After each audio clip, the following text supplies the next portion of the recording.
Hello friends. In the previous classes, we are discussed the some of the pteridophyte that may be Xylotum, Selaginella, Lycopodium, so etc. So that continue with the today's video. In this video, we'll discuss the Marsilia. So when you going to the field or when you cross your paddy fields, you will find some of the small herbaceous plants.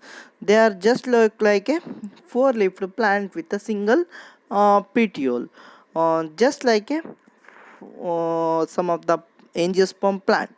But actually, it is not the angiosperm plant. That is the one group of pteridophyte or the ferny group that is called a water fern, that is a Marsilia. In the today's video, we'll discuss the introduction, classification, morphology, and reproduction of the Marsilia. So, going to the next concept, that's the first general characteristic of the Marsilia. So, usually the Marsilia is included earlier in the Leptoporangidae, and usually they are the small group of the plant aquatic ferns and usually family Marsiliaceae. And usually the Marsilia is a consist of three living genera, that is the Pilaria and Reginaria and the Marsilia. So very interestingly, the Marsilia consists of the current day, that's a Marsilia group will be present. That's a classification: Pteridophyte, Pteridopsida, Lepto, Sporangiate, Marsiliales, and the Marsilia. Example is the Marsilia. So usually coming to the habitat and the distribution of Marsilia, Marsilia grow worldwide in distribution, and especially they growing in the tropical regions of Africa, Australia, and Southeast Asian countries. And usually common species of Marsilia are the Marsilia minota and the Marsilia quadrifolia. Especially they grow in a shallow ponds and some of the paddy fields, and with the they consist of the fruiting body as a sporocarp. This is the how actually the picture is showing the plant of the Marsilia. So you can find the four leaflet and the sporocarp with the just what is the small root, and the rhizome will be there, just like a long petiole with the top, and you will find the four leaflets, and each one will have the just like a stolen arrangement will be in case of the stem will be present. So first going to the sporophyte. The sporophyte is nothing but the plant body. They differentiate into the stem region, that's the rhizome, root, and the leaves. The leaves first is the stem region, that's a rhizome region, that is creeping in nature, and usually rhizome is slender and branched. Sometimes they are the hydrophytic element will be present. The consist of the parenchyma cells will be present, and usually each nodal region have the small root will be present, and they consist of primary roots that will be live inside the present, because they will grow in a aquatic habitat.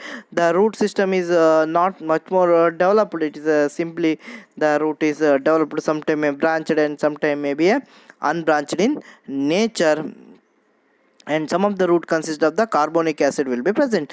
The leaves are alternately along the upper side of the rhizome, and the long stalk or the petiole will be there, and the tip of this petiole you will find the four quadrate leaf will be present. Sometime maybe four, sometime maybe a six will be present in some of the species. So this is how the picture is showing the Marsilia and grow in the pot.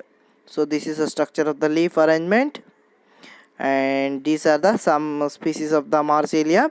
And going to the anatomy, the mainly consist of the anatomy of the rhizome, that consists of the epidermis, cortex, and the stellar region. So this is the upper epidermis, and in between you will find the parenchyma cells and inner cortex, outer endodermal region, and inner phloem and the xylem will be there. This totally constitute the vascular bundles in case of the Marsilia. That's a cortex, outermost region. There will be a tubercle will be there, and the stellar region that consists of the amphiploic stele, that's a siphonal stele will be there. And going to the next, that's the anatomy of the petiole. So very interestingly, the petiole will have the outermost region, that's the epidermis, cortex, and also the stellar region will be there.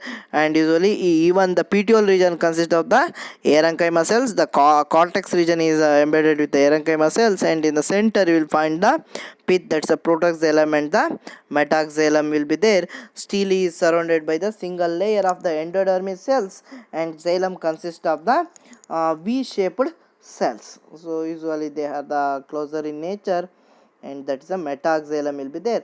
Coming to the leaf anatomy, very interestingly, that is usually epidermis, the mesophyll tissues are there, and in the center you will find the vascular bundle region. The epidermis consists of the outer and the upper epidermis, and the mesophyll tissues in between upper and the lower epidermis will be present. They consist of the chlorenchyma cells, and the vascular bundles are embedded in the mesophyll cells. They are the concentric in nature, and xylem is surrounded by the phloem, and that is surrounded with the endodermis. This is how actually clearly the picture is showing the endodermis central, the metaxylem and the phloem will be there, and the consist of the region in case of the root. So this is the root anatomy of the Marsilia. And usually cortex, that consists of same thing just like a stem, that's epidermis, cortex, and the stellar region. The stellar region, they again consist of the vascular diarch in condition. The vascular bundles are exarch in nature, and there is no pith in the stellar region. So this is how the concept of the morphology and anatomy of the Marsilia.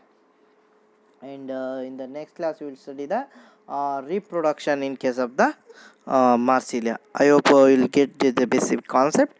In the next class we will discuss the continuum account on reproduction.